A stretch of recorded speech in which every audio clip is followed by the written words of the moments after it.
So hello mga boss, ganun pa din kabayan. So repair tayo ng kotse na naman, Hyundai Elantra. So magandang kulay sa kabayan ha. So bagong bumper.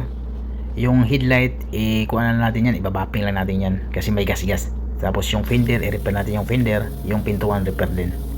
So yan, lilihain mo natin. Ito yung first step kabayan ha. Lilihain natin, pulpurin natin yung may tama dyan. Pinalo-palo ko na pala pa yung kabayan ha. Pinalo-palo ko lang yan. Hindi na mo, mayroong manaiwan na medyo bilog-bilog yan oh. So medyo lubog yan siya. So pahiran natin ng masilya yan. So magpahid ng masilya dito pala kabayan, kailangan pulpurin mo yung pintura. So tatanggalin bakal, ipakita talaga yung bakal dito. Yan, oh. So kita yung bakal. So tapos sabay pahid ng masilya. So, ganun lang kasimple. Pakita yung bakal, pahiran ng masilya. Pero ang normal talaga yung kabayan, yung pagpahid ng masilya, makita talaga yung bakal din.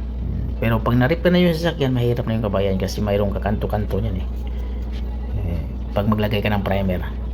So ganun lang, pag maliit naman tama, okay lang hindi makita yung bakal. Pero pag malaking repair yan, pakita mo yung bakal bago mo lagyan ng masilya. Tapos lilihain din naman natin yan eh. So ganun lang. Tapos naliha ko na ng masin yun kasi pagkatapos ng masilya, lilihain ko ng masin yun. Masin ang iuna ko. Pagkatapos ng masin, pag hindi na ako magpatong ng masilya, imano-mano ko na yan. Mag-start palit tayo ng 120, 180, 320 sa manual. Kaya katulad yan o, 120 na yun, 320 na yun, final na yun siya.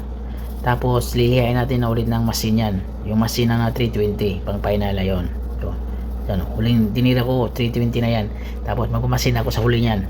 Tapos yan o, primary dito, primer na siya pagkatapos ng masin na 320. Tulad yan o, di ba? O, 320 na yun siya, final na sanding siya na masin. Kasi mas maganda kasi yung kabayan, mas pino siya eh. Pero pag i-primer yung kabayan, kailangan lilihain pa natin ng 500 yan sa mismong gilid lang, pinakagilid. Hindi naabot ng primer doon. So okay kabayan, maraming salamat kabayan.